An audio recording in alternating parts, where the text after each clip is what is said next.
तो दोस्तों India versus England के बीच 5 टेस्ट मुकाबलों की सीरीज का चौथा मुकाबला खेला गया था, जहां इंग्लैंड ने टॉस जीतकर फिर दोबारा गेंदबाजी करने का फैसला किया था और यह मुकाबला पूरी तरह कांटेदार रहा था। इस मुकाबले में किसी की जीत निश्चय नहीं हो पा रही। तो कैसा रहा था ये मुकाबला बताएंगे, सारी जानकारी आपको इस वीडियो में। लेकिन उससे पहले ऐसी क्रिकेट की न्यूज़ पाने के लिए चैनल को सब्सक्राइब जरूर कर दीजिएगा। तो दोस्तों इंडिया वर्सेज इंग्लैंड के बीच ये चौथा मुकाबला ओल्ड ट्रैफर्ड क्रिकेट ग्राउंड में खेला गया था, जहां इंग्लैंड ने फिर दोबारा टॉस जीतकर गेंदबाजी करने का फैसला किया था। वहीं भारत की पहली पारी बल्लेबाजी करने के लिए आती है और भारत की पहली पारी की तरफ से केएल राहुल और जायसवाल पारी की शुरुआत करते हैं। ये दोनों बल्लेबाज एक अच्छी शुरुआत दिलाते हैं। वहां जायसवाल 58 रन बनाते हैं और केएल राहुल 46 रन बनाते हैं। वहीं साई सुदर्शन भी 61 रन की पारी खेलती हैं और पहली पारी में सबसे सर्वाधिक रन बनाते हैं और इंडिया की पहली पारी 358 रन पर ऑल आउट हो जाती है। वहीं ऋषभ पंत भी 75 गेंदों में 54 रन की पारी खेलते हैं। वहीं शार्दुल ठाकुर भी ऑलराउंडिंग परफॉर्मेंस देते हैं, जो 88 गेंदों में 41 रन बनाते हैं। और गेंदबाजी में बात करें तो पहली पारी में इंग्लैंड की तरफ से बेन स्टोक्स पंजा खोलते हैं, जो 5 विकेट लेते हैं। वहीं जोफ्रा आर्चर 3 विकेट लेते हैं। डॉसन और बोक्स एक विकेट लेते हैं।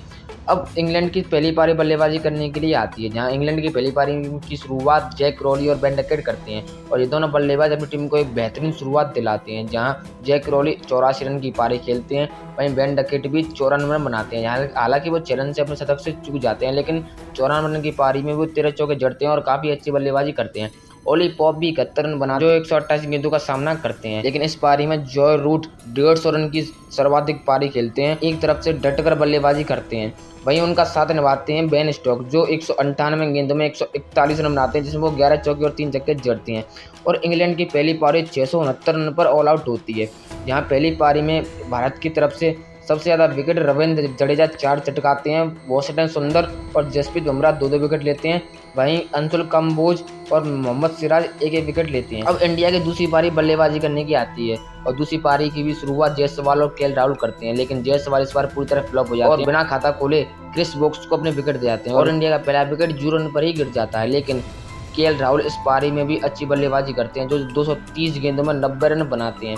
हालांकि वो 10 रन से चूक जाते हैं अपने शतक से, लेकिन दूसरे छोर पर साई सुदर्शन भी बल्लेबाजी करने आते हैं, लेकिन वो इस बार पूरी तरह फ्लॉप होते हैं और पहली ही गेंद पर बिना खाता खोले क्रिस वोक्स का दूसरा शिकार बन जाते हैं और इंडिया का दूसरा विकेट भी 0 रन पर गिरता है, यानी कि इंडिया की जहां तक बहुत बुरी हालत हो चुकी थी। अब बल्लेबाजी के लिए आते हैं शुभमन गिल, केएल राहुल के साथ पारी को संभालते हैं और कप्तानी वाली पारी खेलते हैं, जो 238 गेंदों में 103 रन बनाते हैं। और ये दोनों बल्लेबाज अपनी टीम के लिए 188 रन की पार्टनरशिप करते हैं, लेकिन यहाँ केएल राहुल बेन स्टोक्स की बॉल पर एलबीडब्ल्यू आउट हो जाते हैं और इंडिया का यहाँ तीसरा विकेट गिर जाता है।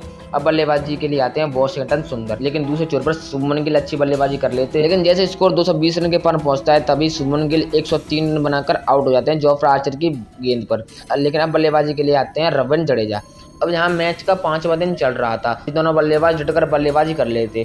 एक तरफ से रविंद्र जडेजा 107 रन की पारी खेलते हैं, वहीं दूसरे छोर पर वॉशिंगटन सुंदर शतक लगाते हैं, पहला मेडन शतक, जो 101 रन बनाते हैं।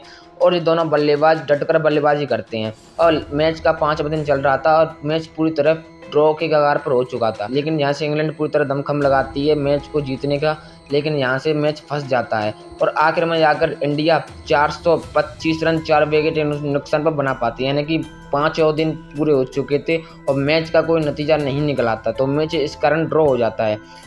इंग्लैंड की तरफ से गेंदबाजी में दूसरी पारी में सबसे ज़्यादा विकेट क्रिस वोक्स चटकाते हैं, जो 2 विकेट लेते हैं। वहीं जोफ्रा आर्चर और बेन स्टोक्स को एक विकेट मिलता है और ये मुकाबला ड्रॉ हो जाता है, यानी कि अभी भी इंग्लैंड 2-1 से सीरीज में आ गई थी। अब एंड का मुकाबला निर्णय मुकाबला होगा, जिसको अगर इंडिया जीतती है तो सीरीज ड्रॉ हो जाएगी और इंग्लैंड जीतती है तो सीरीज इंग्लैंड जीत जाएगी। तो दोस्तों ऐसे ही क्रिकेट की न्यूज़ पाने के लिए चैनल को सब्सक्राइब जरूर कर दीजिएगा।